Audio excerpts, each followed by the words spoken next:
And we're live, I think. Yes, we are live. How's it going, everybody? I'm Jimmy, and this is SongNet. Welcome to SongNet. We're always here the first Wednesday every month with somebody from the music industry that can help make things happen for you. Today we've got my friend Dan Keller. Go check out his stuff on YouTube. He's got some amazing things going on. Several different shows, actually, and they're all really good, and they're kind of like deep dives into the things that are gone through here really briefly, but also a lot of really good information that's pretty timeless because he's talking to a lot of people that are veterans that know a lot of the great stuff. So be sure to check that out. That's Insights and Sound, 30-second chances, and Smart Asks, I believe. So he's got a lot of cool stuff there. But meanwhile, let's go ahead and let Dan talk a little bit about what he does and how he can help and all that good stuff. So Dan, take it away. Okay, so I guess a little bit about my background. I started as an engineer. Well, I started as a performer and a songwriter, as we all have. I was an engineer at Cherokee Studios and at Paramount Studios for most of the 80s. I lived in Europe for most of the 90s in Germany, and I was signed to BMG Records there and had an independent record label. I've done music publishing and worked with a number of companies. I have also, well, actually, Jimmy and I met when I worked at Tascam. I was designing control surfaces for them. And since, I guess, around 2002, I have been running a media company as well. I'm a videographer. I create a lot of content of various kinds.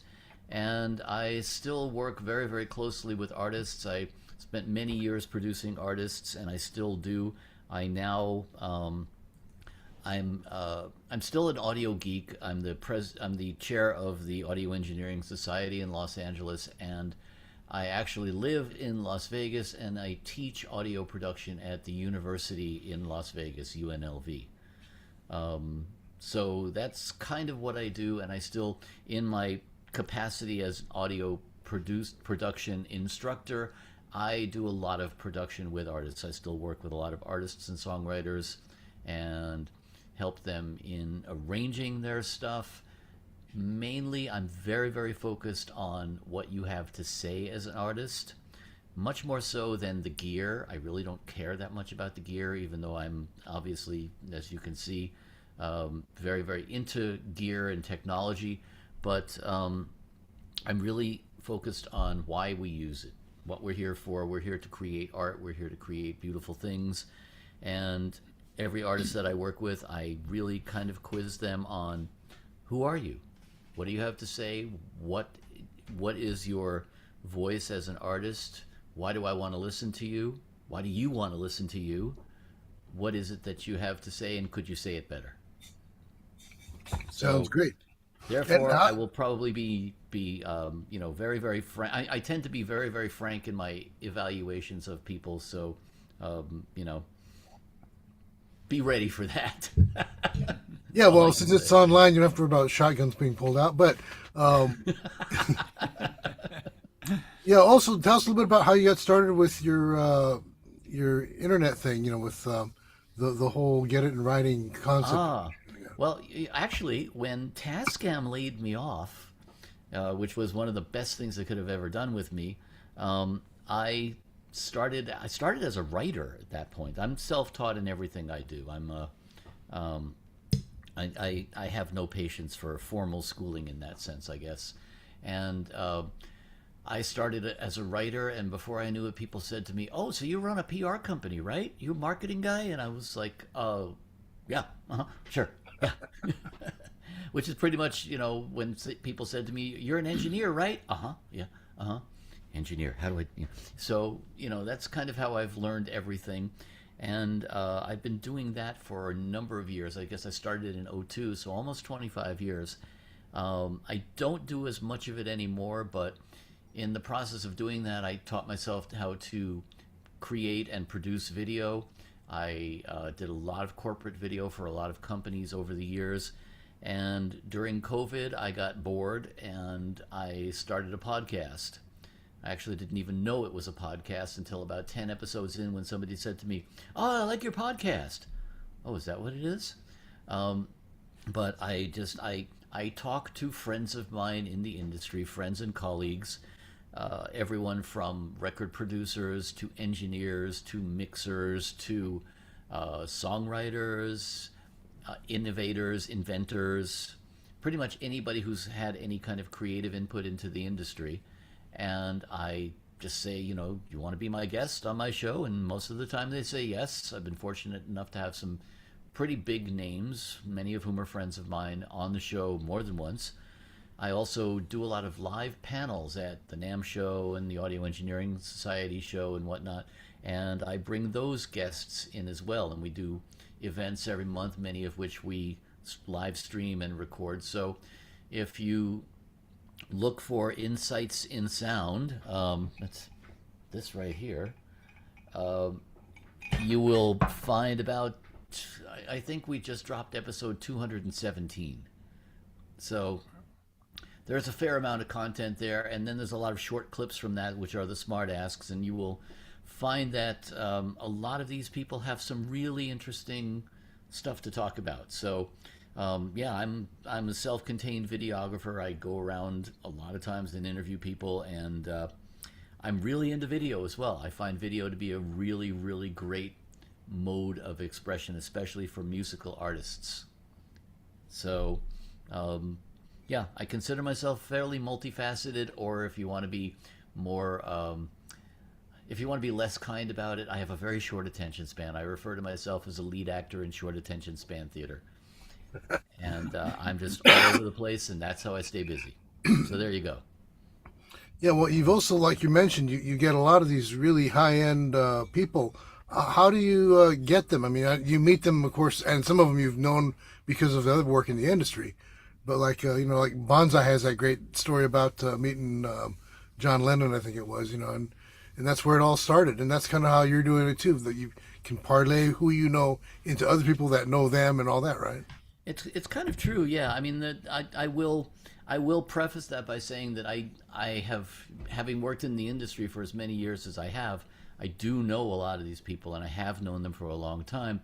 But the ones I don't know, I'm usually just going to approach them and say, "Hey, would you like to be a guest on my show?" And they have a look and they say, "Oh, well, if so and so's on your show, I'm down." The other thing is, one of the things that I try and do, and I think this is one of the things that makes it attractive to people, is that um, I'm a big fan of. I don't do interviews. I have conversations, and I think that's really important because I see so many of these interviews and podcasts and everything where they're really just like, either they're asking trite and uninteresting questions that these people have been asked 100 times before, or they're fanboy or fangirling out, and it's just, I don't do that. I talk about, first of all, I talk to everyone like they're a peer. I always have, because that's because they are. These people are just the same as you and me. And I also talk to them not about, I don't care what microphone you used. I don't care what signal chain and what compressor you used. I care about, how did you get that great performance out of an artist? That kind of stuff. And so to me, that's why we do this. We do this because we love art, because we have something to say and something to express ourselves with. And so that's the kind of topic, that's the focus that I have when I interview these people. And I think that a lot of these people like that. I am grateful to be able to say that many times I end an interview and somebody says to me, "Man, those were some really good questions. I've never been asked that before." Yeah. So that to me is a source of pride. I'm really glad that I can approach people from a different perspective. I think that's why we do this stuff. I mean, I hope that's why we're all here. No, that's exactly it, and that's something that all of us can learn from too. In your music should be conversational enough so that people understand what's going on, and it should be real enough so that at the end of the song, somebody says, "Hey, man, let me buy you a drink or buy you dinner or something," and that's what I, it's all about.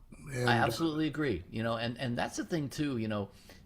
For many years, especially coming up in the industry, everyone I worked with, including myself, the goal was to get a record deal and get famous and all that stuff.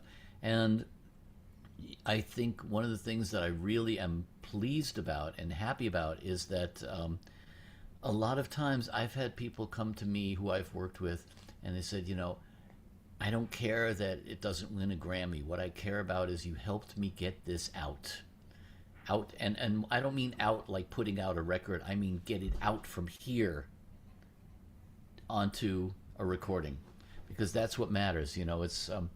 It's like, let's analyze this song. Let's figure out what the best way to say what you want to say is. And that's both verbally and musically. That's great, and that's exactly what it's all about. So let's get some music going on here. Steve, who's up first? We have Marlon Dorn, who is Nate, and let's see. I gotta get the right tab.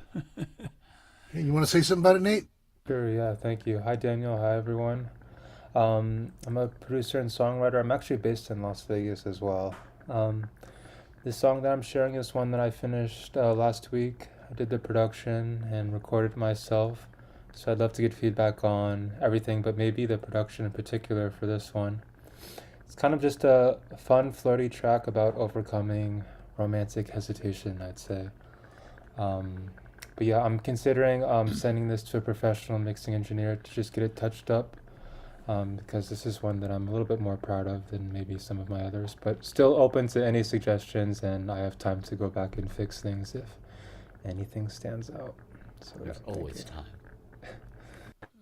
Okay. Let's hear it. See.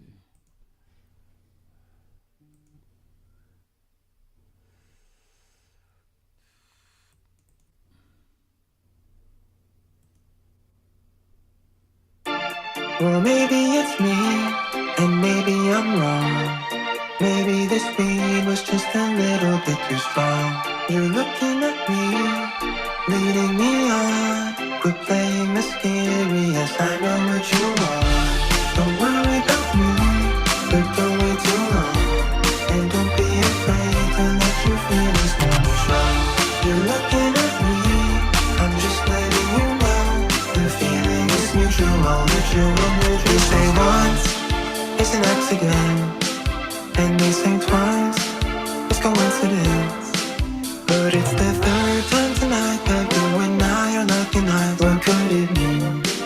Will you tell me, sweetie? So let's do what we wanna do, and I'll bring some marijuana to we'll dance all through the night, just like this. So come a little closer, cause I'd love to get to know ya. Here's my hand, promise I won't bite. Well, maybe a little bit. Well, maybe it's me, and maybe I'm wrong. Maybe this beat was just a little bit too strong. You're looking at me, leading me on. Quit playing mysterious, I know what you want. Don't worry about me, but don't wait too long. And don't be afraid to let your feelings pull me strong. You're looking at me, I'm just letting you know. That feeling is mutual, that you and your distance go. The feeling is mutual, the feeling is mutual. The feeling is mutual, so let them unfold. There's nothing in the way, no need to be alone. Let's close the gap between us and let intuition flow. There's nothing left to say, but one thing you should know.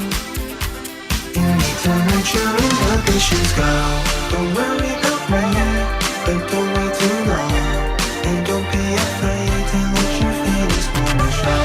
You're looking at me, I'm just letting you know. The feeling is mutual, that your inhibitions go.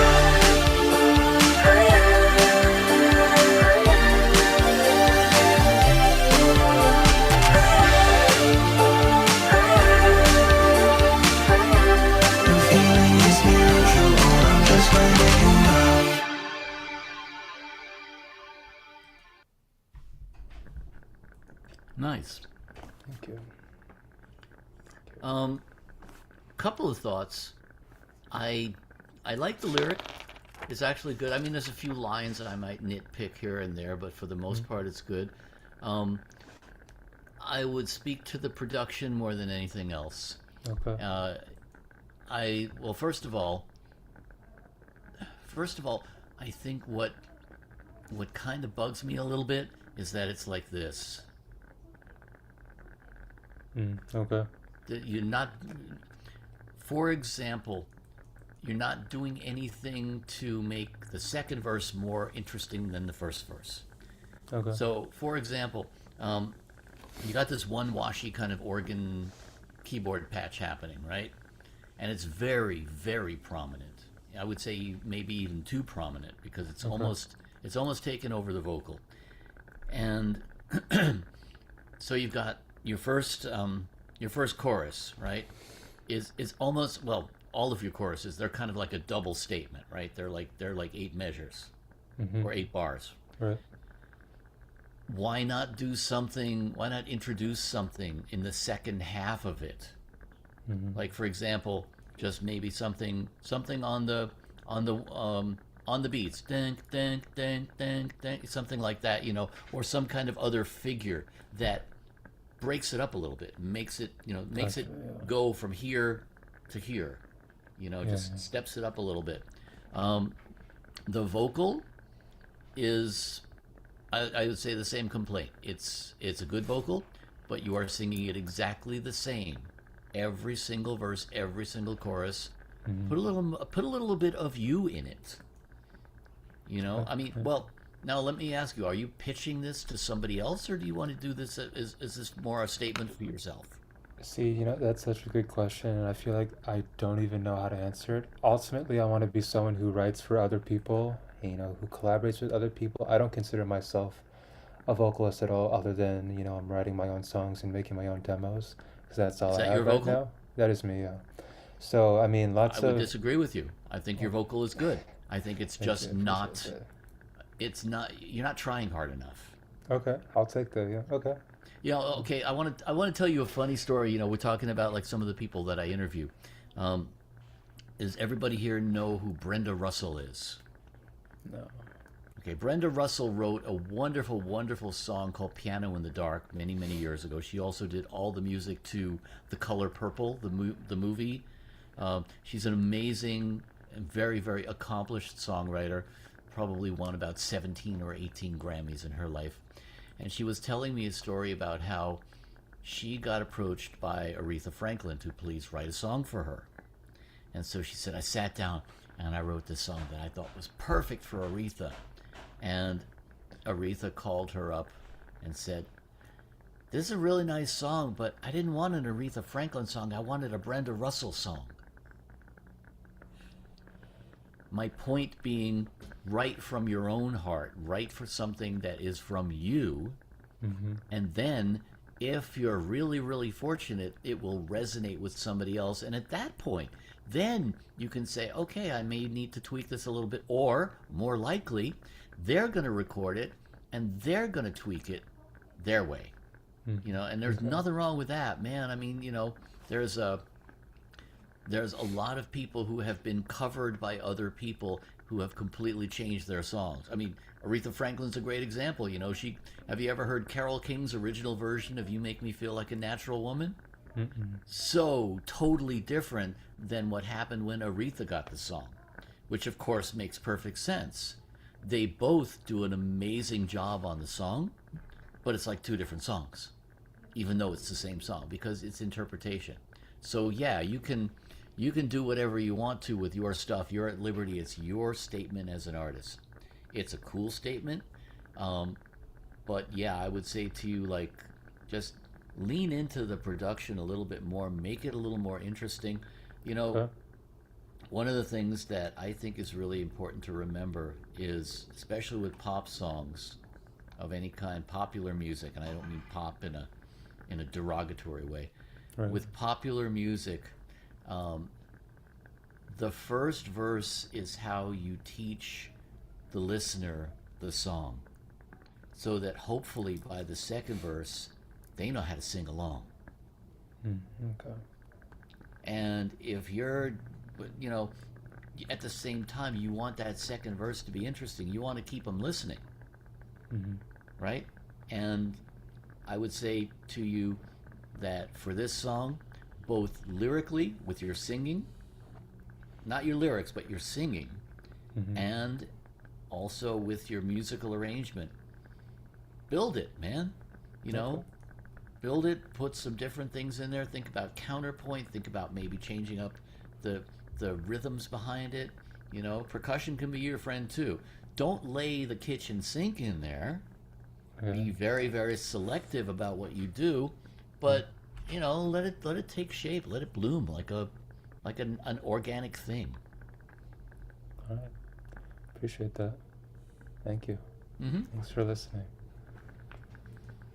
And sometime, if you want to, since you're nearby, you should come by and check out the studio at UNLV. Yeah, is that open to the public? It is open to the public. We're going to have an open house at some point in the next month or so. So if you send me your contact information, I'll let you know when that's happening. I believe we're scheduled for August 7th and 8th right now. We'll do that. But, people are more than welcome to come by and check it out. The school's on summer break at the moment, and we're actually in the middle of wiring the whole place for video. Oh, very nice. But, we've got a really, really great staff of people who teach there. Some very, very professional people, and then there's me. But yeah, we're definitely always open to working with artists, and there are a lot of artists who come in and book the studio, and mainly because they want to book the people involved. So. Oh, well. Yeah. I will take you up on that. Thank you. I appreciate that. Put your contact stuff in the chat there, Dan. We'll do so. All right. Okay, next up we have Catherine Beck, and it's called When the Smoke Clears. Catherine? Hi. Hi. You want to say anything about this, or you just want me to listen? Well, I wrote it last year when the fires broke out in Eaton Canyon, which is like 2 miles north of me. Oh, yeah. And it was, I had a lot of friends that lost their homes. I've worked there a lot, and I know a lot of people, and it's just, I didn't want it to be, totally heartbreaking song. I wanted it to have some hope, so that's how I wrote it. Okay. Let it rip.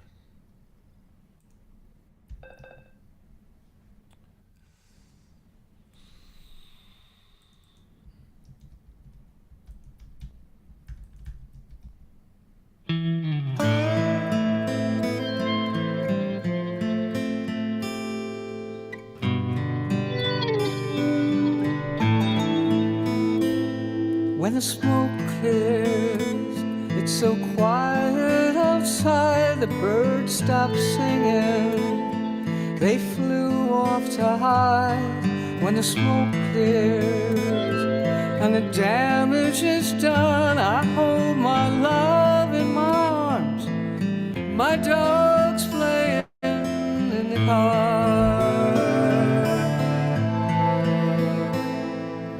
Don't know where we're going, but at least we're safe.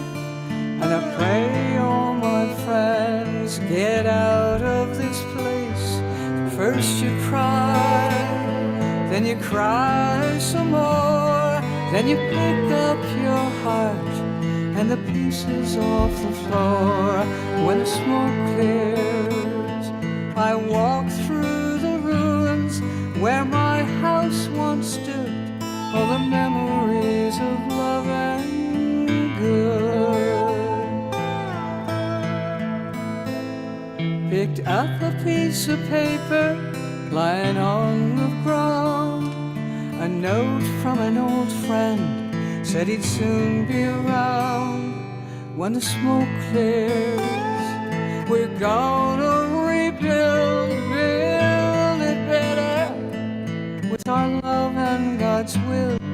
When the smoke clears, I have so many friends, so many friends I never knew I had.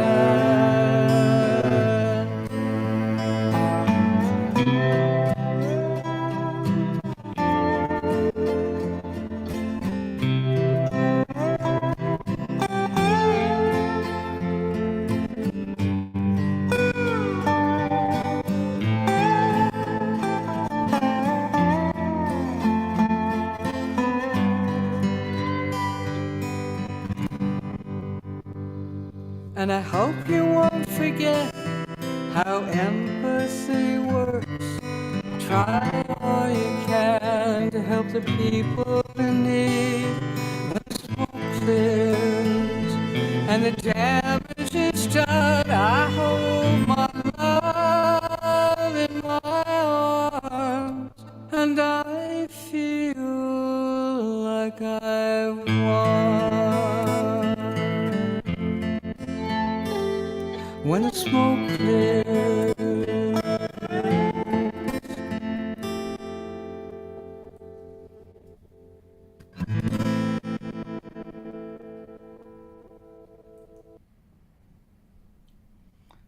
That's very touching.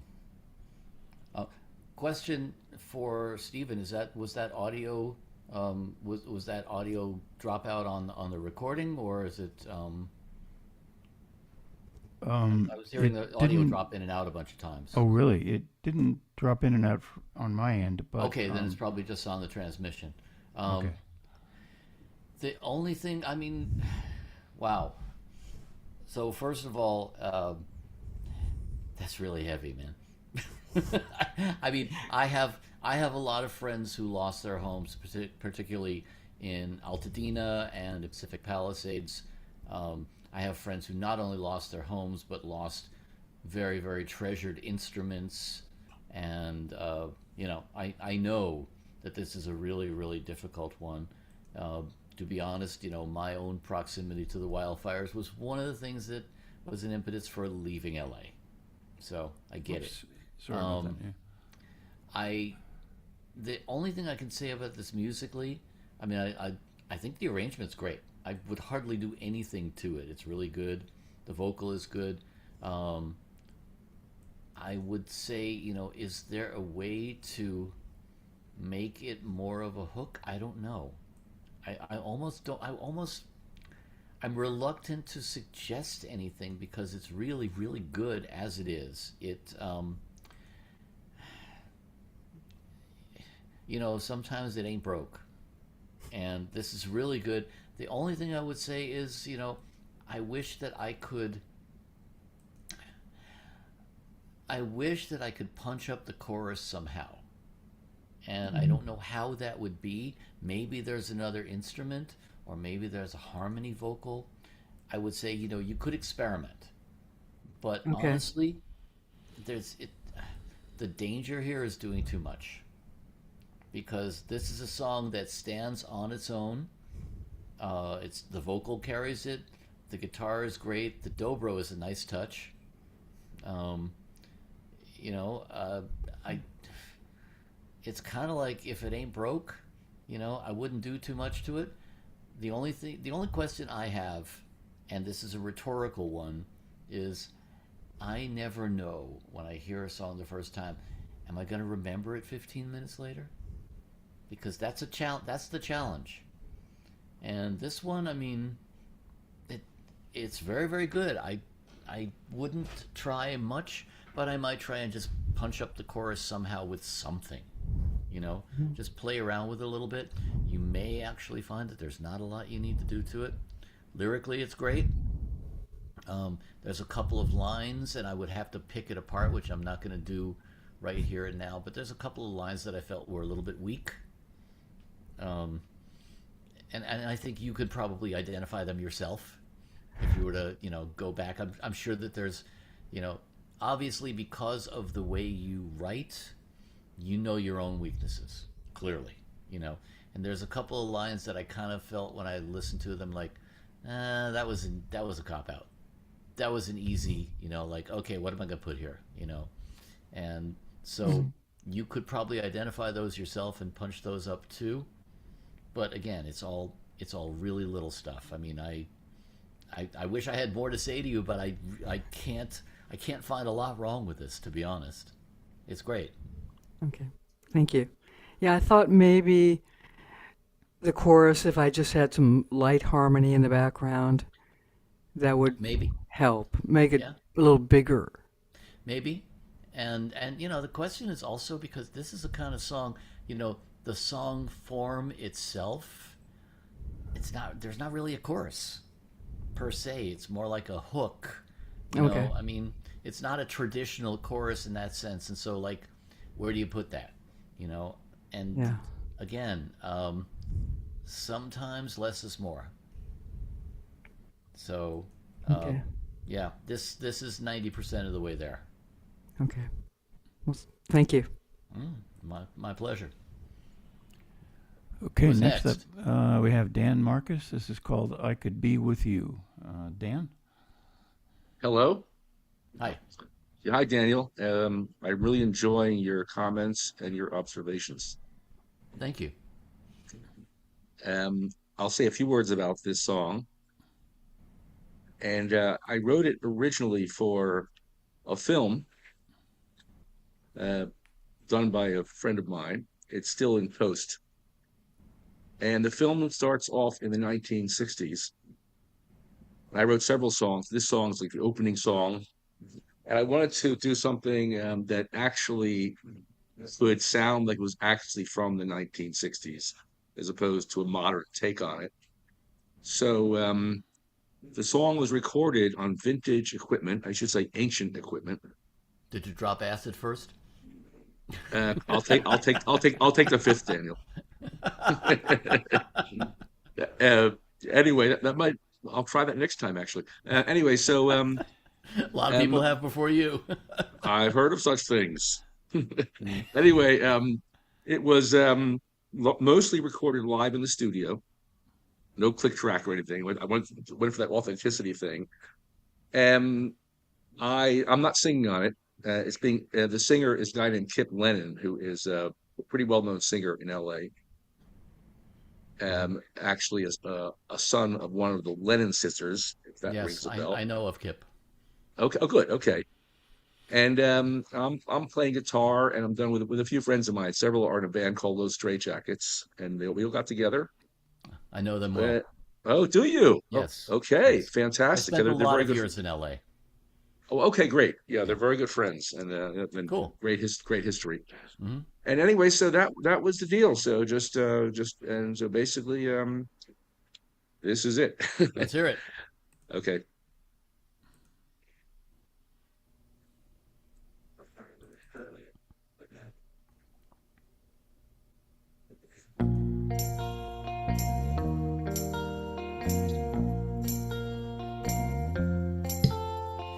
There are many roads to choose, so many ways to go.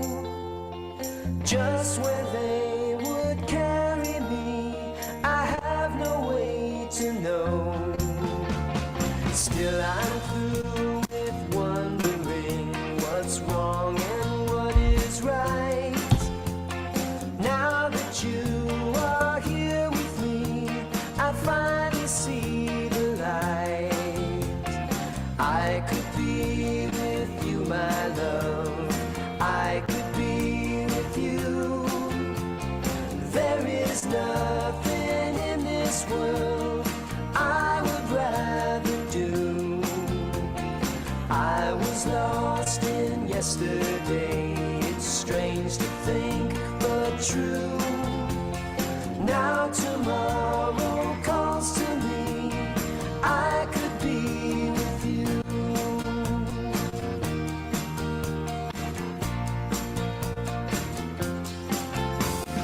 Now the sun is shining down. The road ahead is clear.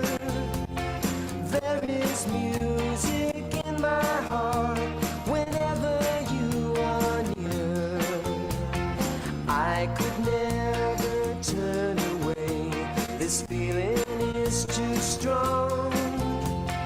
When I take your hand in mine, I know where I belong. I could be with you, my love. I could be with you. There is nothing in this world I would rather do. I was lost in yesterday. It's strange to think, but true. Now tomorrow calls to me. I could be with you.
glad you told me you wrote it for a film because that also changes a little bit the context. Um, One thing that I was immediately kind of struck by is, and I will be, I tend to be brutal sometimes, so please forgive me, but I think you cop out on the lyrics. The lyrics are very, very lightweight. You could do better. I can hear Yeah. by both your, but first of all, just by hearing you talk, I know that you are obviously well educated and well read, and clearly the lyrics that you're choosing are good. Um, I think you could do better on the lyric. I think there's a lot of lines that are just kind of cop outs, like "Oh, this'll rhyme," and that's so that's one thing. But having written it for a movie, that kind of, I don't say it makes it okay, but I would say, it makes it a little bit more fitting if it's supposed to fit into a period piece. So I will give you that. Arrangement wise, it's very nice. I'd love to hear you take a few more chances here and there. I mean, the singer, I'm kind of surprised because I've heard stuff that Kip has sung before. Um, he sings the last verse and the last chorus exactly like he sang the first verse and the same chorus. There's no there's no trying to express anything. It's not even. I mean, there's not even like a blue note in there. He almost sings it like he's auto-tuned. I could be. I mean, it's very, you know, and Okay. I wish he would have tried a little harder on that. Um, there's Before you go into the last chorus and before you go into the bridge, I think you could cut out a measure. Okay. You're repeating the guitar figure. Um, I like the vocals. I like the harmony. I like the arrangement. Again, though, I would say the same thing that I have said to other people already. Save a little bit. Don't whatever you threw in on the first verse. The only difference between that and the rest of it was those additional backup vocals, which Okay. were good, but how about like saving that arpeggiated guitar for the second verse? Start the Okay. first verse with just the rhythm guitar. Drop the Okay. arpeggiated guitar in the second, or maybe do like a string line or something, something to make it the second verse Okay. step up a little bit from the first verse. Okay. You know, that's my Yes. only critique. I think it's very good. It's just it's not great. It's not Got it. memorable, and it could Okay. be. It's got the Okay. potential to be. It's a good song. Um, Polish up the lyrics a little bit, you know, Okay. and maybe just pay a little more attention to making the arrangement develop and bloom. Okay. If you listen to it, and now I really like. I mean, you got kind of almost a Hollies classic, vibe in there. Very very Mhm. 60s classic Yeah. vibe, which is great.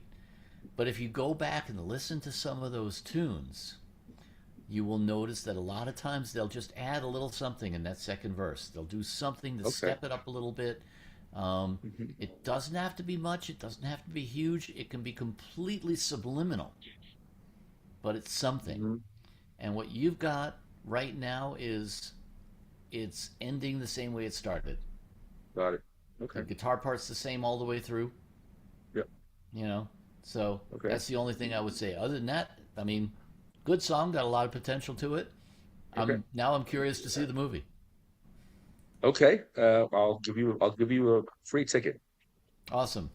Okay. Sounds great. Thank you. Thank you for your comments. Very My helpful. pleasure.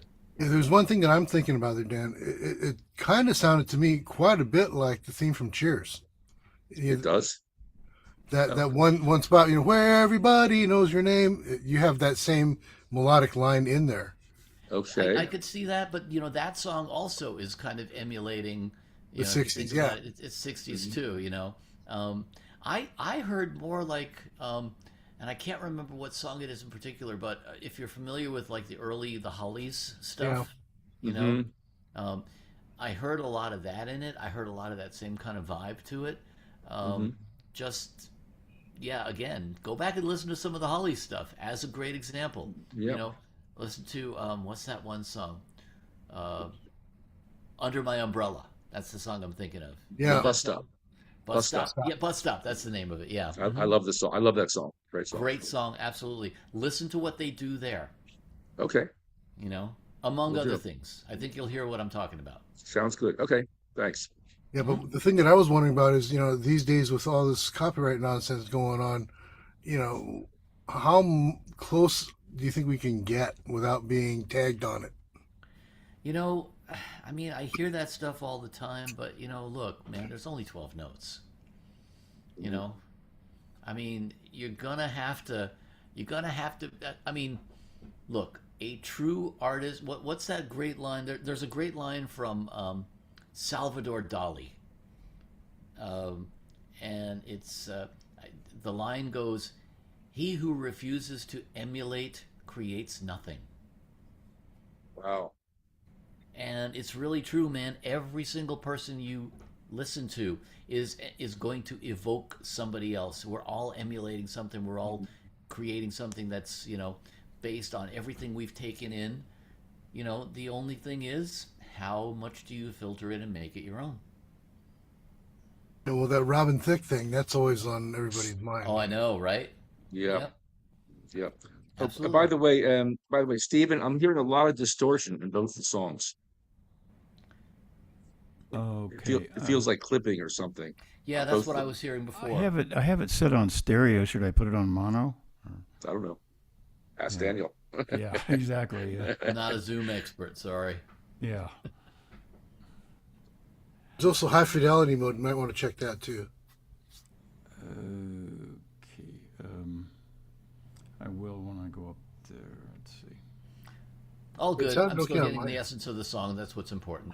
Yeah, it sounded okay on my end. So Yeah. To me, it sounds everything's fine, but I don't know how it comes across. Yeah. So yeah, sometimes it's just the way that it translates when it gets transmitted. So okay. All right. Next up is Ed Lackey, and this song is called Ruby Rubicon. You're muted, Ed. Ed, you're still muted. Ed, you're muted.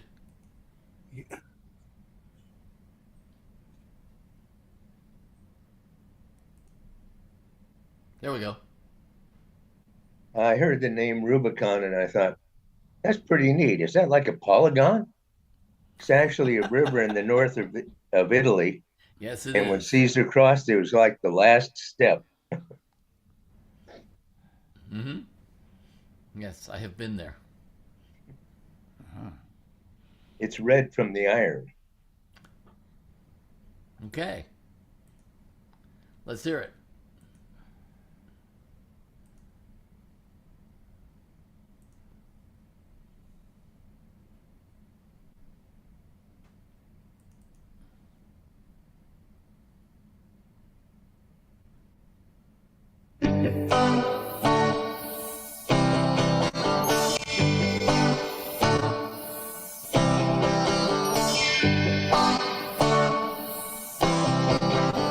Ruby Rubicon, where have you gone? Don't you know that I really want to know? And I said, Ruby Rubicon, now don't you belong? Don't you know that I really love you so? And when the morning sunlight comes streaming through my room, brightens up the darkness, chase away the gloom, and all the nighttime shadows just aren't what they seemed. Are you really real? Or were you said, Ruby, Rubicon, where have you gone? Don't you know that I really want to know? Ruby, Rubicon, now don't you belong? Don't you know that I really love you so?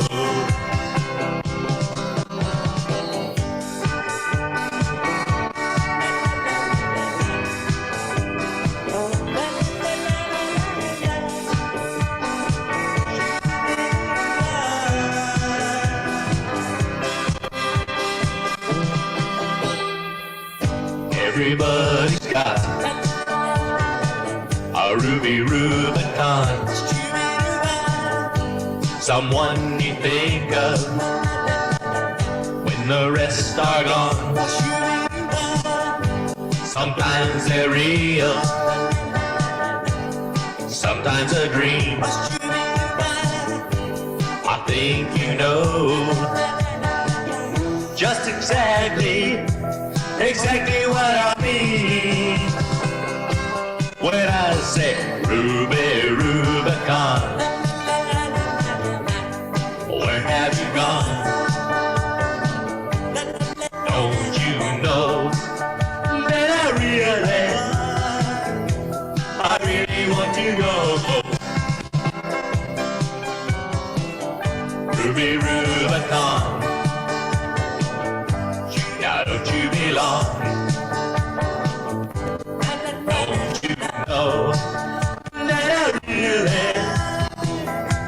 I really love you so?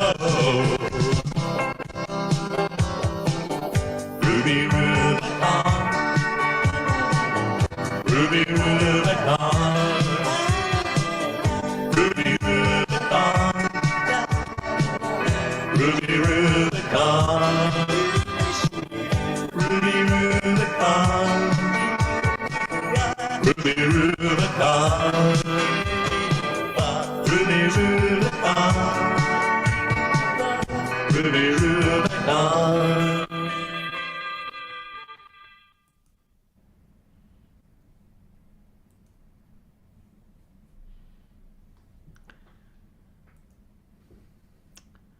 Well, I'm going to tell you the same thing that I have told several other people already. I think you could do better lyrically. I think it's a nice theme. It's a nice idea, but I do not come away from this feeling like this particular person, Ruby Rubicon, is anything special to you. It's like, okay, Ruby, where have you gone? You know, and I see that was your intent lyrically, is to say basically this is like, you know, you're singing this to presumably a dear love of your life. This person, this character, Ruby Rubicon. There's a lot of lines in there that could be a little more meaningful, and I think you're kind of just taking the easy way out on some of them. That's one thing. I think you could do a rewrite on the lyric and get some more meaningful lines in there. The arrangement is actually not bad, except for one thing that really bugs me, which is that you are overdoing it with that background vocal. If you were to keep that background vocal as appearing once or twice in the chorus, that would be effective. When you start smattering it all over the verse too, it's lost its effectiveness to me. It's like a meal that I've put too much salt on. It no longer has an effect. Things like that should be treated like spices. They should be used sparingly. And by the time I'm through that first verse, I'm like, okay, who is that person singing in the background? Why don't they shut up already? You know. And I'm sorry if it's somebody that you care about or anything like that. I don't want to insult them or anything. But my point is, it's too much. You know, it was effective when it was just like maybe every second line in the chorus. When it started to be every line in the chorus, and then when it trailed off into the verses too, it's like, okay, I got it, you know. So, I mean, other than that, I mean, you know, the arrangement is good. The song itself could stick with me. Lyrically, it does not stick with me. Musically, it's great. I mean, musically, the hook is good. The hook is effective. I just wish. I mean, I'll say to you what I said earlier on. You know, if I'm looking at you as an artist, as a songwriter, who are you trying to be here? You know, who are you? What are you trying to say? You know, because this is a very light statement, and I feel like you could make it a more meaningful statement. You could make it more of a love song, more of a memorable love song, and I think it would just take being a little more scrupulous with your lyrics. You know, don't just pick the first line that comes along. Don't pick the first thing that rhymes. Say to yourself, what do I want to say and how can I say it? You know, listen to some really great lyricists. You know, lyrics should tell a story. And they don't have to be like, the lyric doesn't have to be precise. The lyric doesn't have to be prose or anything like that. But it should suck me in. It should tell me what you want me to know. I know nothing about Ruby Rubicon, having listened to that song, except that she's gone. Where'd she go? I don't know. I never found out why she's gone. Is she just like away at the store? Has she left you for good? Has she died? Has she, I mean, I don't know anything about her. And I don't understand. I don't get from you the message as to why you're singing to her. What inspired you to sing to Ruby Rubicon? Is she a long lost love? Is she just down at the farmer's market and you regret that you didn't go with her? Is, you know, I mean, there's a million different reasons why you could have written this song to a woman named Ruby Rubicon. And I want to know what the reason is. And I don't get it from this lyric right now. So, yeah, those are my comments on the song. Thank you for your comments. Enjoyed them. Good. Okay, next up we have La Rambe. This is called One More Time.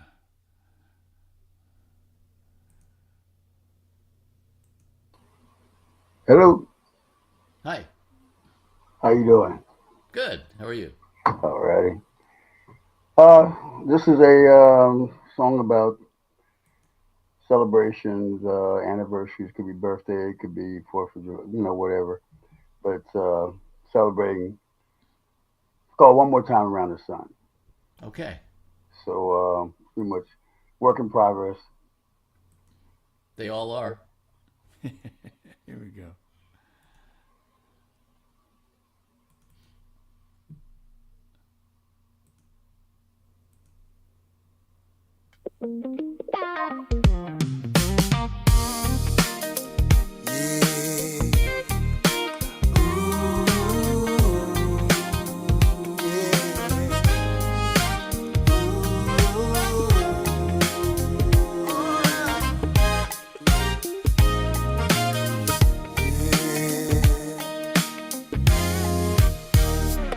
We have come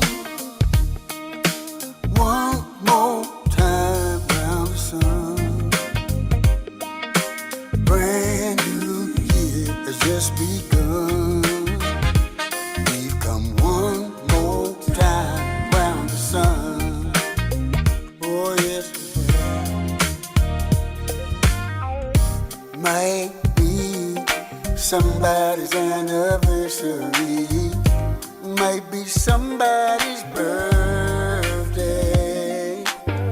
Or maybe we're here to bring in a new year. No matter the occasion, let's celebrate. We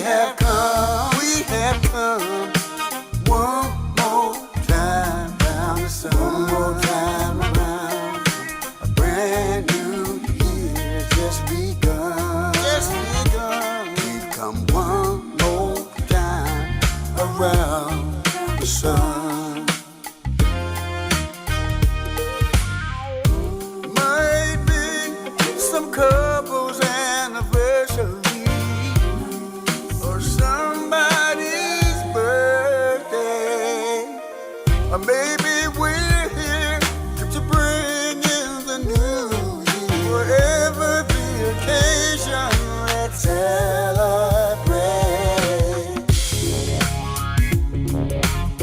A celebration for this occasion.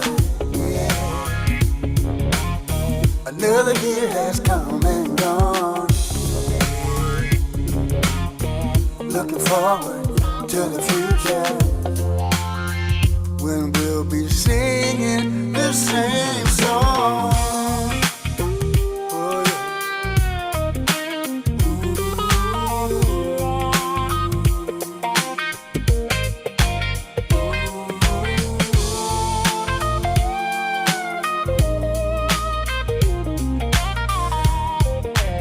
Oh, one more time. We have come one more time around the sun.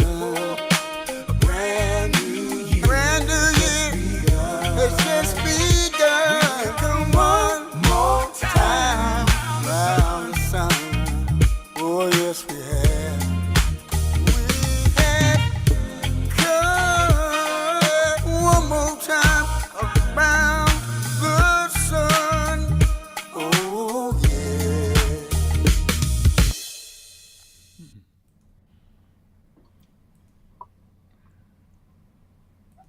Okay, killer groove, dude. Really, really great groove.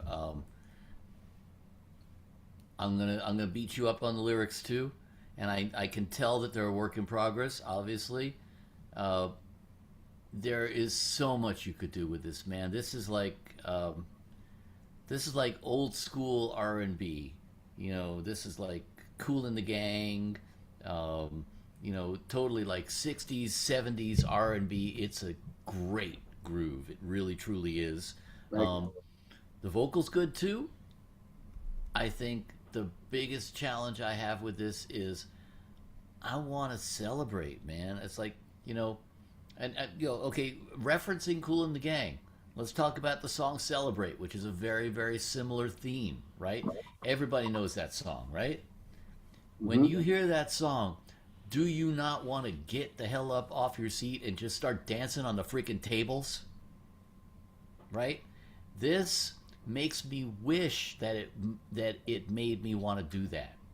It's like you're so almost there with it, man. You're so like, it's a great idea. It's a great theme for a song. It's the right music for the song. It's the right arrangement for these lyrics. The lyrics just don't get me there. And I really wish they would. I would love to hear more about this. We haven't just come one more time around the sun. That's a great thing. Now, why should we be so happy, man? Why are we celebrating? And it doesn't have to be a specific reason, but let's talk about why we're happy, man. Let's talk about how wonderful life is. I don't know. I don't want to give you ideas for your lyric because that's your department to do that yourself. But man, I really want to love this. The groove is absolutely killer. The arrangement is really, really good. Again, you could save a little bit and build it up a little bit more. It's like I kind of wish that there was like something else happening in verse 2. But verse 2, I can't really say that that's all that's wrong with it, because the other thing about verse 2 is second verse same as the first. Man, you did not do anything new there. It's like you changed one word, basically. I want another verse, man. I want more words. I want to know why I'm celebrating, and I want to feel like I want to celebrate, because this groove just kicks ass, dude. It's wonderful. It really is. It's did you write this for yourself as an artist, or to pitch to somebody, or what?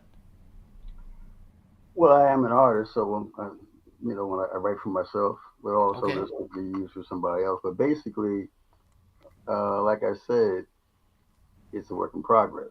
So Yeah, the I only reason I understand that. the only reason I used the second verse, repeated the first verse because it's a work in progress, and I just Right. wanted And to put yeah, something out. So yeah, there I can be a understand story that. behind it. There can be different ways I could go. I just basically, because usually, as Steve and will tell you, and Jimmy, usually I have stuff that's done,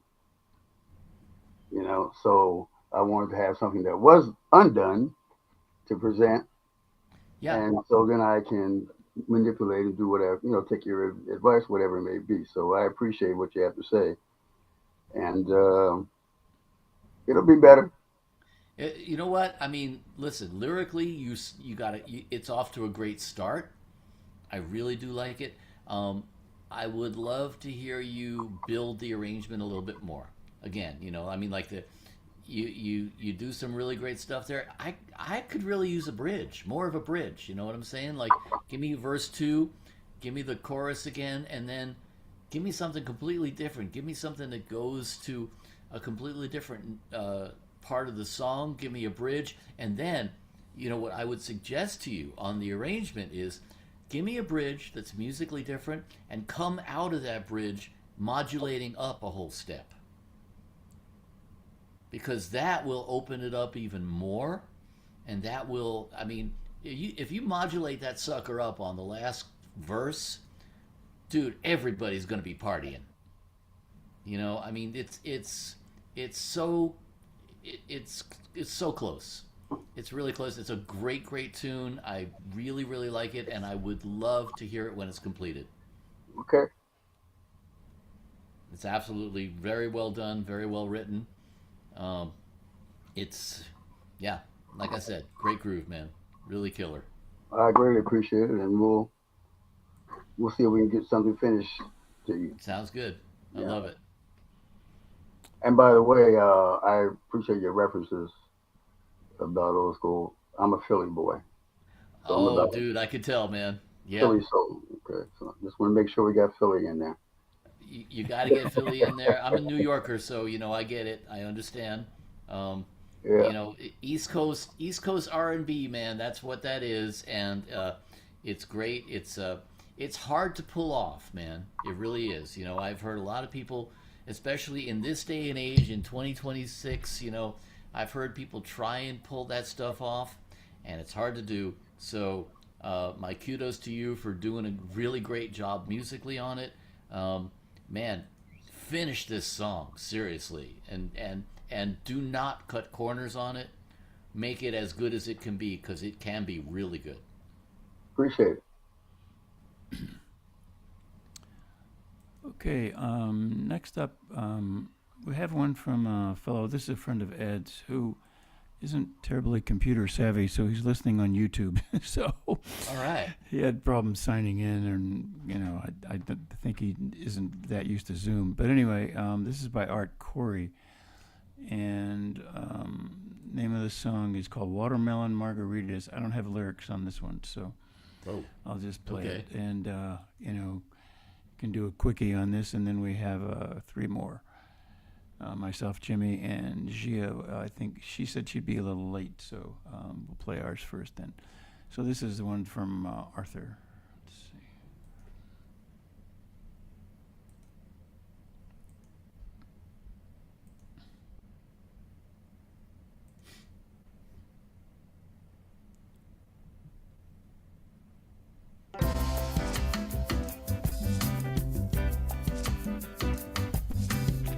Getting over my head here in paradise. Smell the food and taste the spice. Couples dancing to a samba beat. Sounds of laughter fill the street. White sands like powder beneath my feet. Tropical breezes tame the heat. Watermelon margaritas for the soul.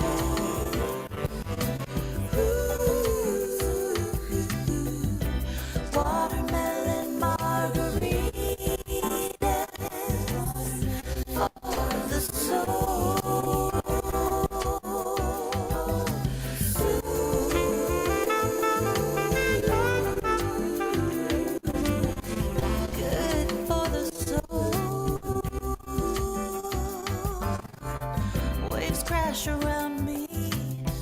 Life is so sweet. The island casts a spell where lovers meet. Shapes of palm trees against the sky.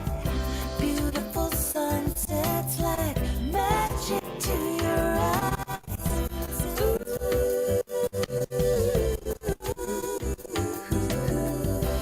Watermelon margarita.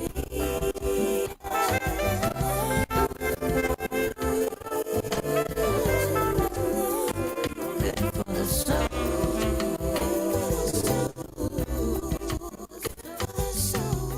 Packed my belongings in an old suitcase.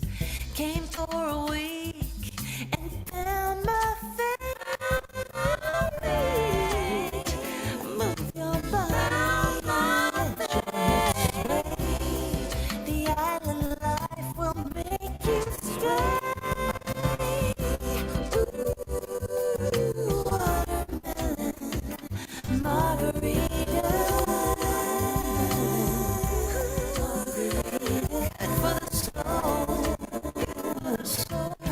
Ooh, so good for the soul.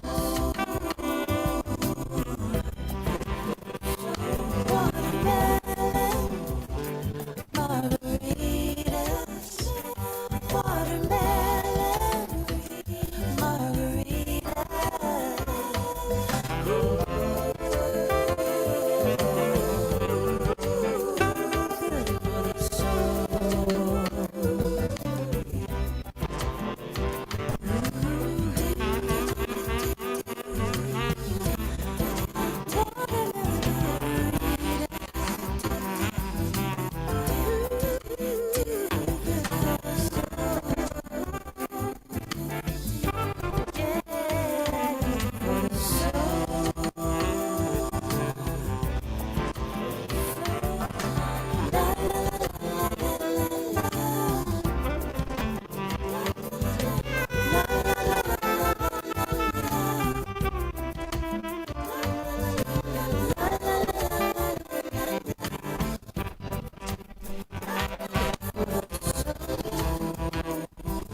I like the concept.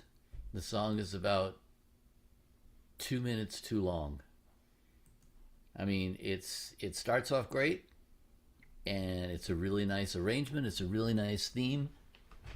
It's 5 minutes long or thereabouts, I think. I mean, that's kind of what it felt like. I didn't look at the counter, but this should be a 2 minute and 50 song. And that not because it's not good, but because you're saying the same thing over again. You're singing the same thing over again. Arrangement wise, yeah, it's nice that like there's a part there that drops down a little bit, stuff like that. But all of this could have been done in about 2 minutes less than it was. And the danger with that is that you're going to lose your listener. You're going to lose the attention span of people because, especially in this day and age, as we know, most listeners have the attention span of a fruit fly. And we are, if anything, if you want to do a 5 minute song these days, you better have 5 minutes worth of something to say. And this is a really nice, it's a pleasant, it's a good timey kind of song. It reminds me a little bit of almost like a Jimmy Buffett kind of vibe, although, obviously musically it's not. But, it's got that kind of Caribbean, summery kind of feeling to it, which is really, really nice. But man, I'm telling you, you could have said the whole thing in half the time, and it would have been just as good and probably twice as effective.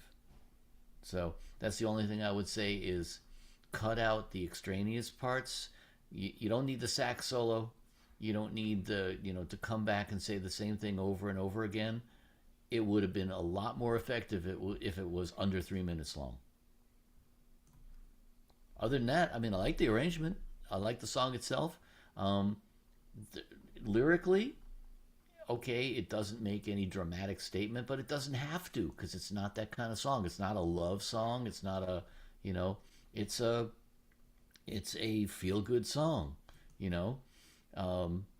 and feel good songs can be lyrically, they don't have to like talk about the secrets of the world here or anything like that, but if you're going to make a song like that, make it light, make it short, like we were just talking about with La Rambe's song, I mean, that's a great example of that. The song can be just, hey, let's feel good. That's a great idea, and it's a great theme for a song. But if we're going to do that, man, get to the point, make me happy, and then leave me happy. So there you go. That's all I got to say. I'm sure that he will appreciate that very much. He got into recording probably 10 or 15 years ago, and he's progressed quite a bit, and he does a pretty good job. I'm sorry that the dropouts were so much, but I'm sure he thanks you very much. I hope so. I hope it's helpful. I mean, he's got some good potential there, but again, like I said, you have to consider your audience. Okay, who's next? That would be me, and this one's called Art Creating Art. This was a song I wrote based on it's an incident I had a long time ago. I was walking in Sausalito, and I saw this lady dancing up on top of a garage, and she was dancing to the Eye of the Tiger, and it was the first time I'd lived in California. I looked up and I thought, this is not, the sort of thing I see at home in the Midwest, right? So I know that feeling. And it's one of those things where you want to say something, but you go, nah. So I just kept walking into town, and so anyway, this song is about the way it should have turned out, right? Okay, here we go. Let's see.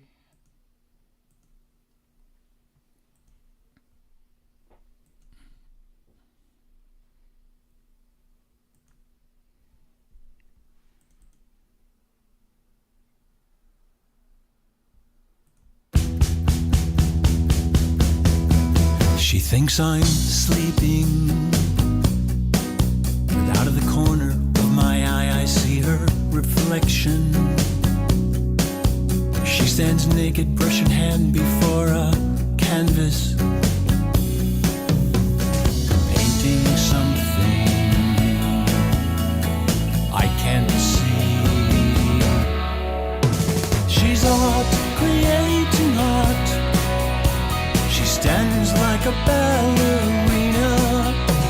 Her body should be carved in marble and placed next to David and Florence. She's art, creating art. Art, art, art,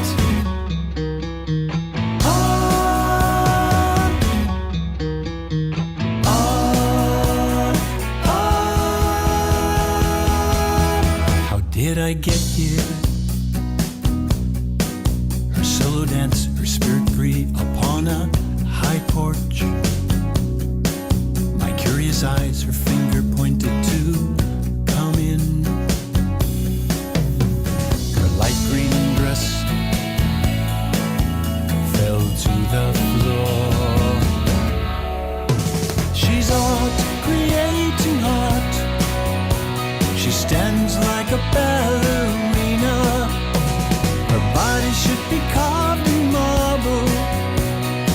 placed next to David and Florence. She's art, creating art. Art, art, art, art. The beauty of her soul flows through her paintings, a master's touch against soft cello music. I'm feeling very mortal, lying near her. Will she see me again? She's art, creating art.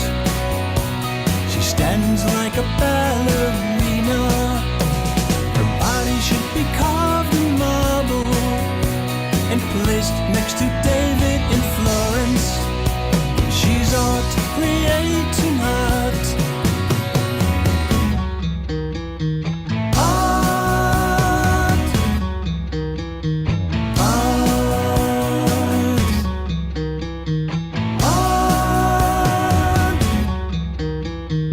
art, art.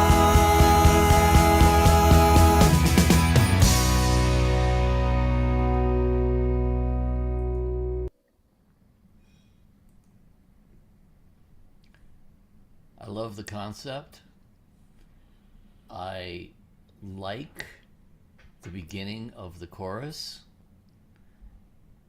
What bugs me about the chorus is two things. First of all, when you have that drum figure that's going along with, it's doing the triplets, which line is it? With David and Michelangelo, yeah. Her You body should change be the carved in you marble break and away placed- from the yeah. straight 4-on-the-floor rhythm for this one line of the song. Okay. I hate it Okay. because it's like I'm in the groove. I'm listening to the chorus. I'm in that groove with the chorus, and all of a sudden you do this dum dum dum dum dum, and it just takes me right out of it, man.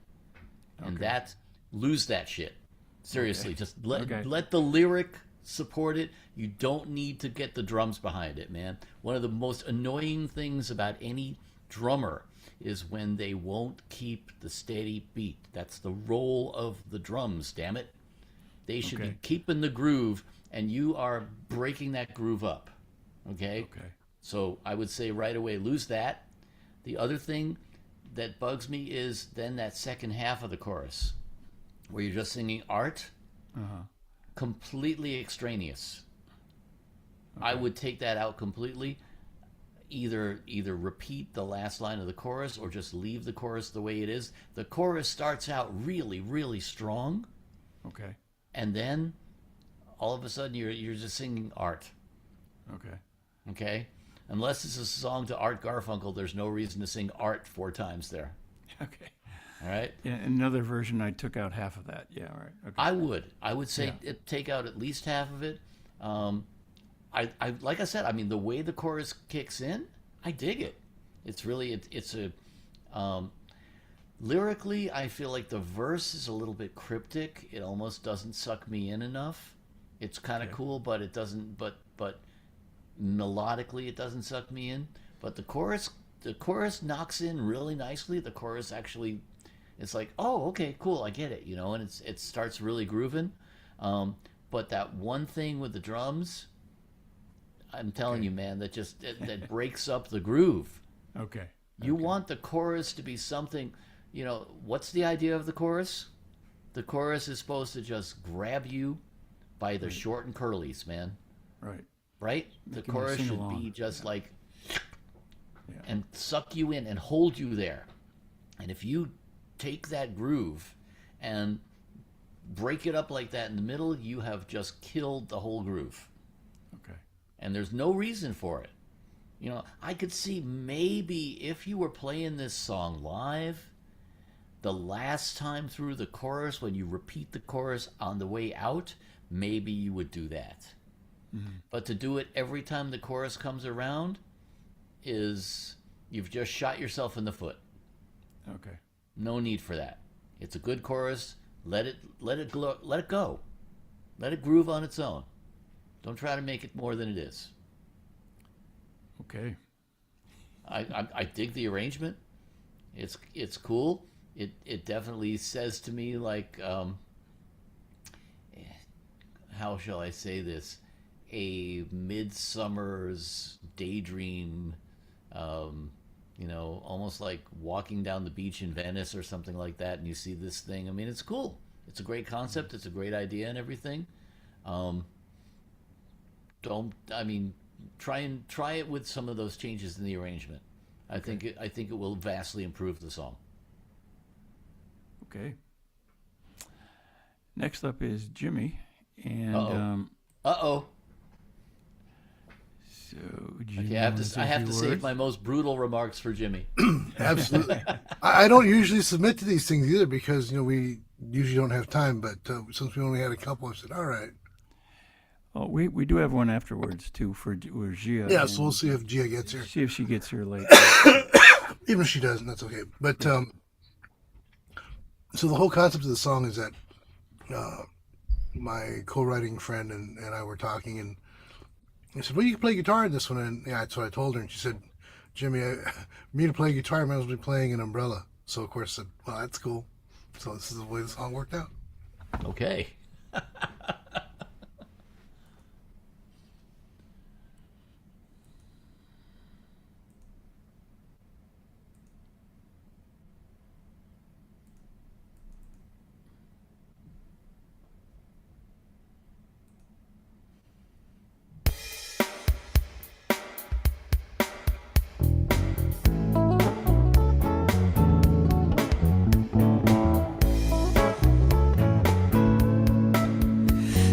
Tune your umbrella to the sound of the song of the rain.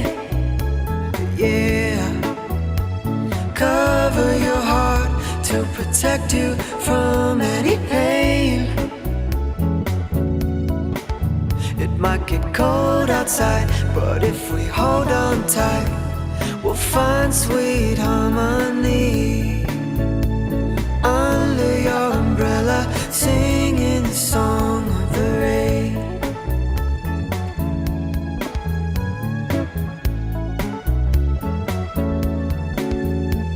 In Southern California, the weather is so nice.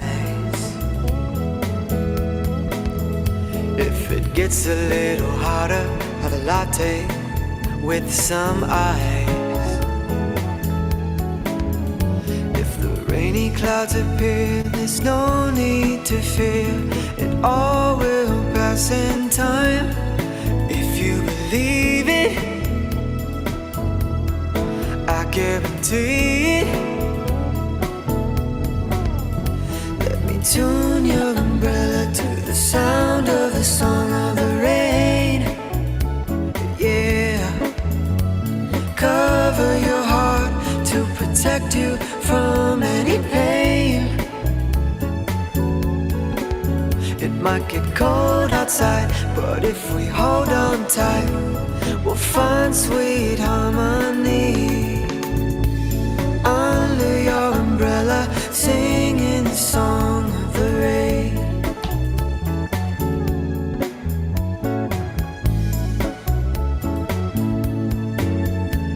I made a few mistakes, but I'm back for good this time. 'Cause life feels good only if you are a part of mine.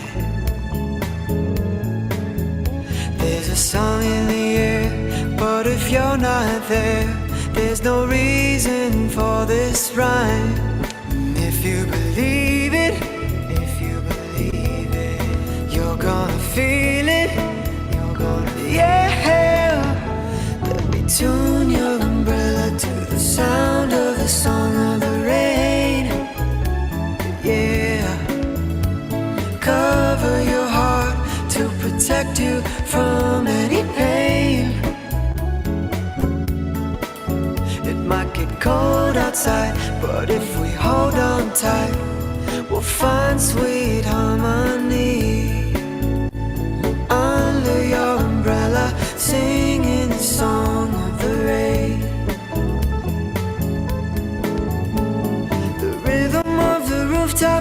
splash of a street, the water as it rushes its way to the street.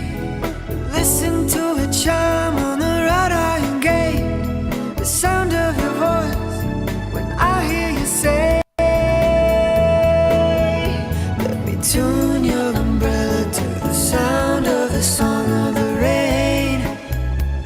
Yeah, cover your heart to protect you from any pain.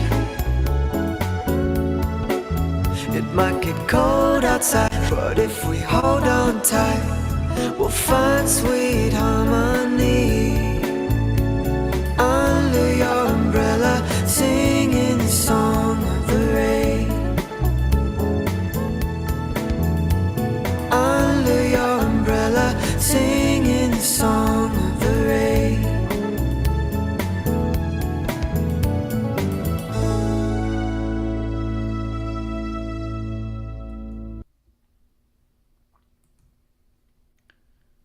I love the theme. The idea is really, really cool. Um, I wish you had done something a little bit more with the arrangement. There's a couple things that are bugging me. Yeah, That it's a one rough. guitar figure, yeah, that one guitar figure, you are you have abused it to death. That one guitar figure should be like maybe a couple of times here and there, you know. Um, and I mean, I've heard you play guitar, man, and you can be a lot funkier than that. Okay? And that figure that you're doing, you could be doing a lot more funky. You know, it could be a lot more groove. I think the groove in general, um, I would almost say to you, man, go back and start over on this because the idea is great. The arrangement doesn't go with the idea. You know, it's like I could hear this be more laid back and funky and more almost like an R&B kind of thing, you know? Um, and this is kind of the arrangement is kind of poppy, you know, and that's okay. Nothing wrong with pop, but I feel like the lyric is calling out for a different arrangement, dude. And I like I said, I've heard your stuff and I know what you're capable of. So therefore, I'm probably beating you up more than I might beat up somebody else who is my first time hearing them. But you are capable of better than this musically speaking. This is a great song idea executed in a mediocre fashion.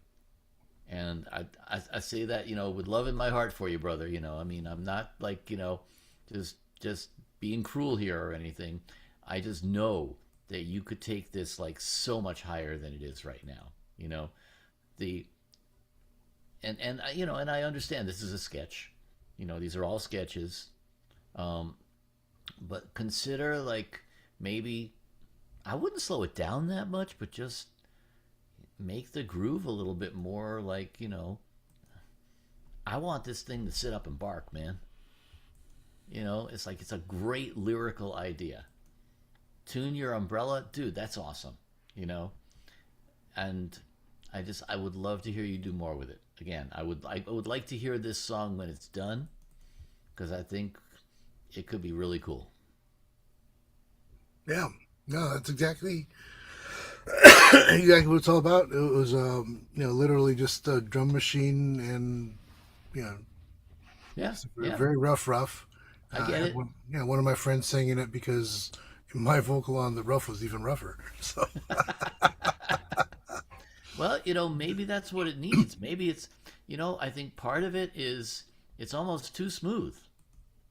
yeah, It's like I want to hear this groove, and it kind of like, I don't know, it kind of yeah, I know. grooves like it grooves like my grandma would groove. And you can groove better than that. I know you can. Yeah, I know.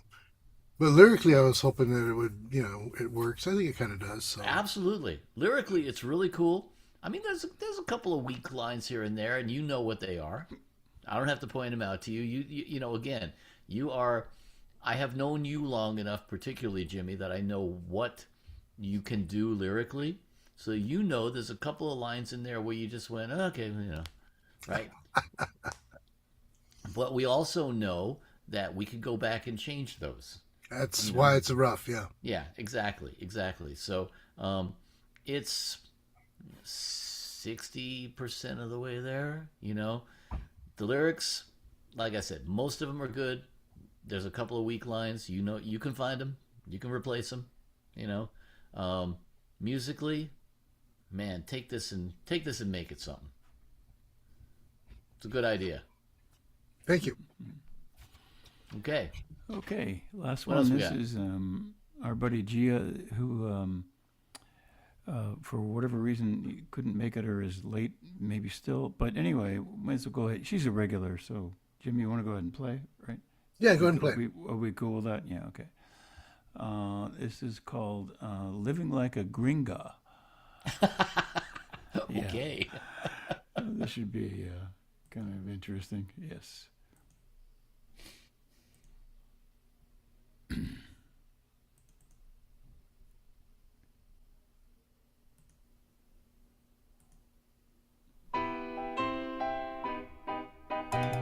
Living like a gringa, dancing in the dark. Two left feet down a one-way street, no walk in the park. Living like a gringa, trying to fit in. Nothing sweeter than a margarita, but this gal prefers her gin. Living like a gringa, making this my town. Feeling artsy for a mariachi, put that trumpet down. I'm holding out for a strong man to sweep me off my feet. But there's no man around, it's thin on the ground, a good man I've yet to meet. Living like a gringa, taking it on the chin. Even the Dolce Vita, it's not the ultimate sin. Living like a gringa, dancing in the dark. Two left feet down a one-way street, no walk in the park. I'm holding out for a strong man to sweep me off my feet. But there's no man around, it's thin on the ground, a good man I've yet to meet. Living like a gringa, Fernando was his name. As he slipped the ring on my finger, I say, no way, Jose, a gringa I'll remain.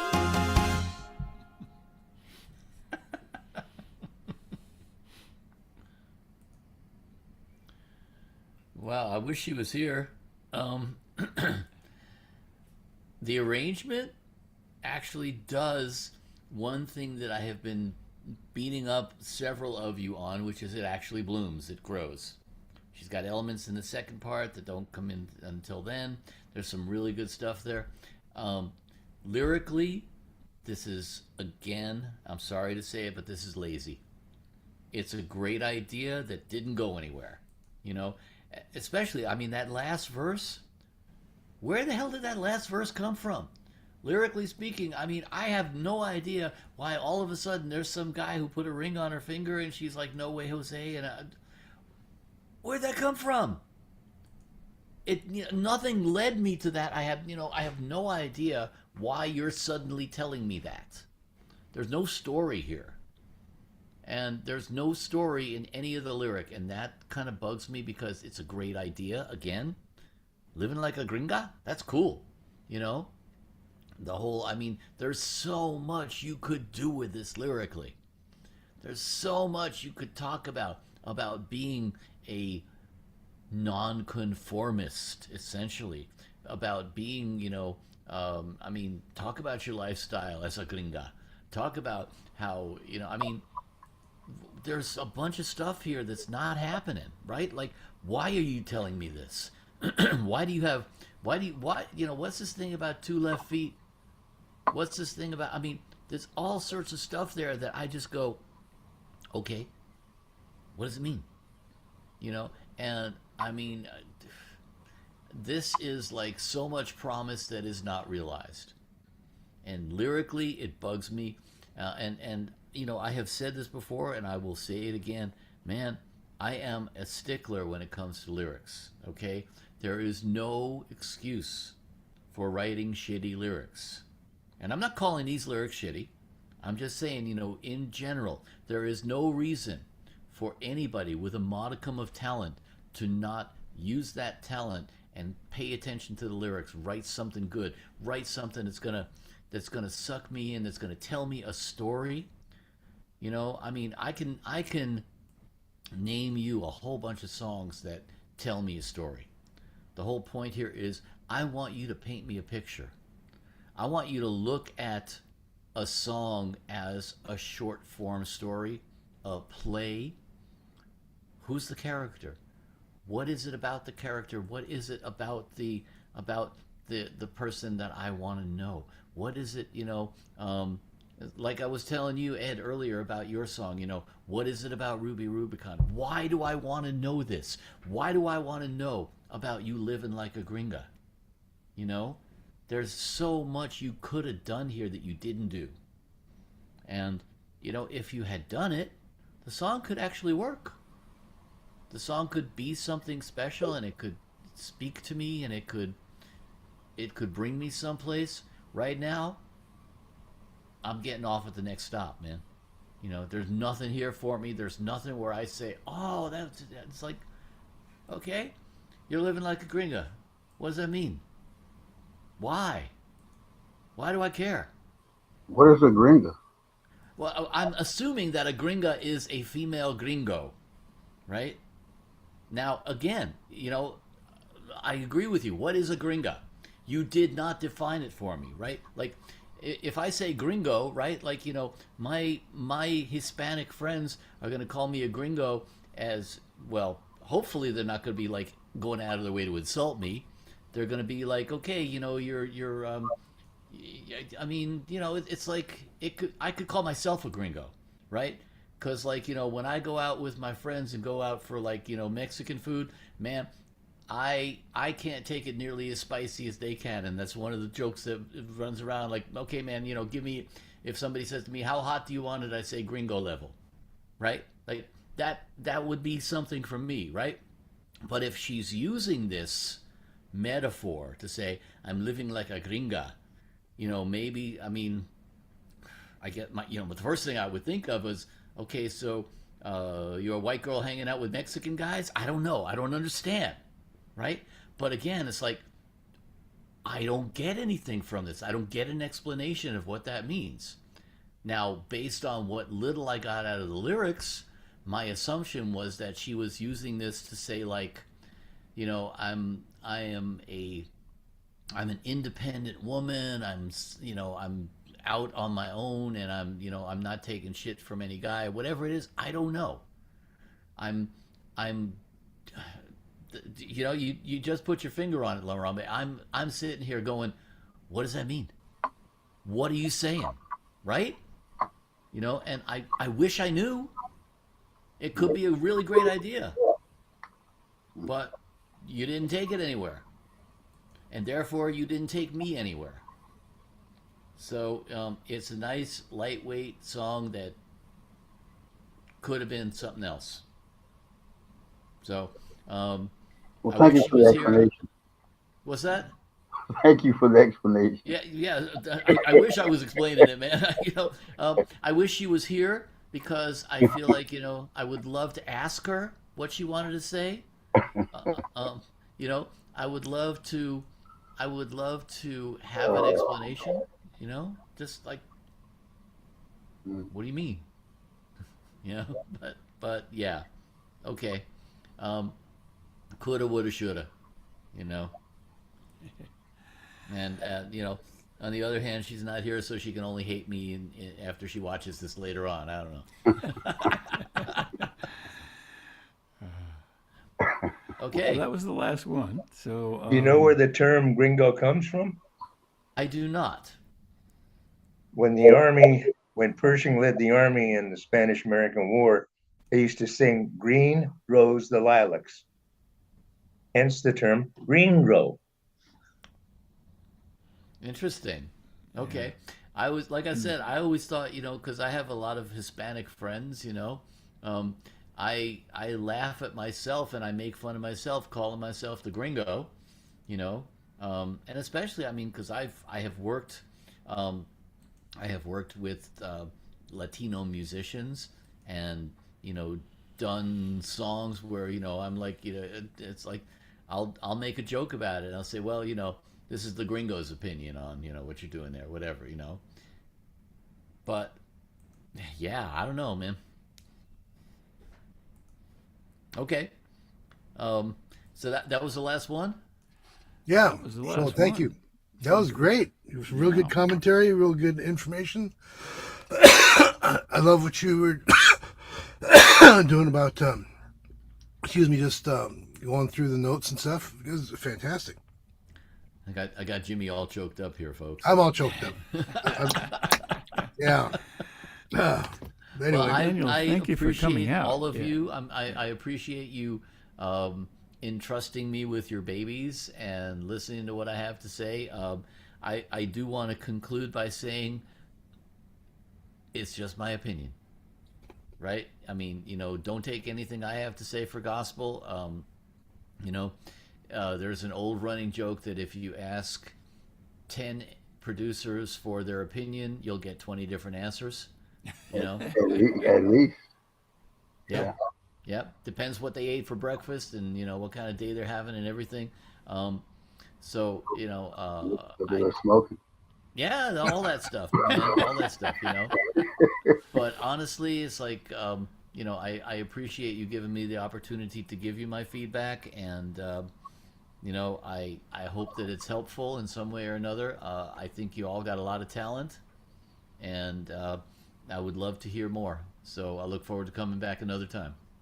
thank you very much. And yeah, even Clive Davis just passed away, and there's a lot of great songs that he passed on, because he thought they were junk and they wound up being hits. Right? So I know, man. yeah, Yeah, Clive was a controversial guy, man. yep. So when any of these songs become a hit, you can call Daniel and say, "Hey, Dan." How you like me now? Yeah, right. Right? Exactly. Yep. Yep. Yep. So Okay. Well, thank you so much once again. And again, we do have our in-person showcase on the 15th. So hopefully we'll see you guys there. And our next guest speaker, I just nailed her down finally. I got Tracy Crew. all right. Yeah. Tracy Crew was one of the major A&R people back in the day. And she quit because it is an ugly job. Yeah. But Tracy's good people, and yeah, I'm sure she will give you some good feedback. Right. So she's got a lot of stories, and I think it will be really good having her as our guest speaker and listen to this stuff. So that'll be great. So Daniel, Steve? where are you located? I'm in Las Vegas, but I'm Oh, also okay. in LA on a regular basis, like every month. Okay. And he's got his email address up on. Yeah, is that? No, that's your. Yeah, that's my email address. Yeah. I'll give you the hang on a second here. That's the name of my podcast, which you can do a search and find it on the Tube of You. And like I said, there's about 217 or 218 episodes there with a whole lot of really interesting people. So, hopefully something about it strikes a chord. And any of you who are in or near Las Vegas at any time, like I said, I teach at the university there. I teach recording, advanced audio production and recording. And I work with artists there, and I work with artists in LA as well. These days, you can work with artists anywhere, and I do.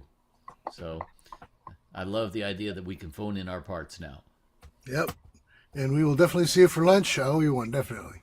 Sounds good, man. Sounds good. Okay. So Hey, thanks Dan? again. Thank Is you that once again. one of your guitars next to the bass there? Is that a Pacifica? Which one are you talking about? You've got a bass on the wall, and to I the got right plenty of of it. bass. I've got 4 bases on that wall. Oh, okay. Which The one are you talking Sunburst about? Strat? I don't know. It looks like a guitar I have. What color Fine. is it? Yeah. What color is it? It's white.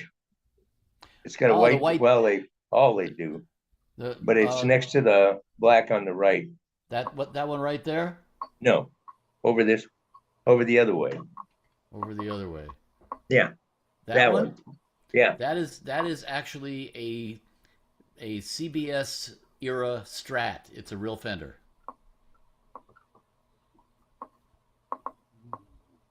And I can give you the quick tour from that side. That's an SG copy that I actually got from Jimmy. That's a real Strat.